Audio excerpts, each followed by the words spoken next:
semuanya, di video kali ini saya akan menjelaskan tentang ketentuan umum dan tata cara perpajakan. Definisi pajak. Pajak adalah iuran wajib yang dibayarkan kepada negara oleh wajib pajak sesuai dengan peraturan perundang-undangan yang berlaku. Iuran ini digunakan untuk membiayai berbagai kegiatan negara seperti pembangunan infrastruktur, pelayanan publik, dan lainnya.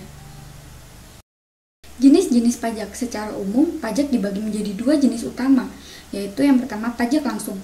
Pajak langsung ditanggung oleh subjek pajak yang menerima penghasilan atau keuntungan.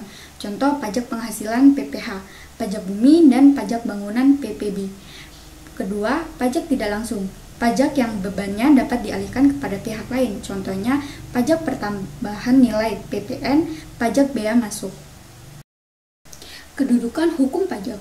Hukum pajak merupakan bagian dari hukum publik yang mengatur hubungan antara negara, pemerintah, dengan wajib pajak. Hukum pajak bersifat memaksa, artinya wajib pajak berkewajiban untuk membayar pajak sesuai dengan ketentuan yang berlaku.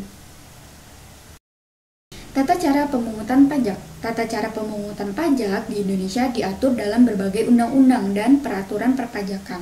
Secara umum, proses pemungutan pajak meliputi yang pertama, perhitungan pajak. Wajib pajak menghitung jumlah pajak yang harus dibayar berdasarkan peraturan yang berlaku dan penghasilan atau transaksi yang dilakukan. Yang kedua, pembayaran pajak. Wajib pajak membayar pajak yang telah dihitung ke kas negara melalui mekanisme yang telah ditetapkan. Yang ketiga, pelaporan pajak. Wajib pajak wajib melaporkan jumlah pajak yang telah dibayar dan data-data perpajakan lainnya secara berkala. Yang keempat, pemeriksaan pajak. Pejabat pajak berwenang melakukan pemeriksaan terhadap pembukuan dan laporan pajak wajib pajak untuk memastikan kepatuhan terhadap peraturan perpajakan. Tujuan pemungutan pajak.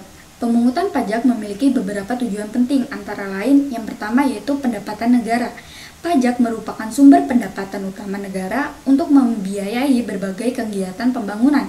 Yang kedua, keadilan sosial. Sistem perpajakan yang baik diharapkan dapat menciptakan keadilan sosial dengan membebankan pajak sesuai dengan kemampuan ekonomi masing-masing wajib pajak. Yang ketiga, stabilitas ekonomi.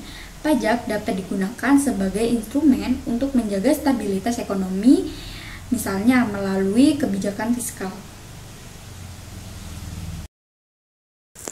Itulah tadi materi yang dapat saya bahas. Kurang lebihnya mohon maaf dan terima kasih. Sampai jumpa.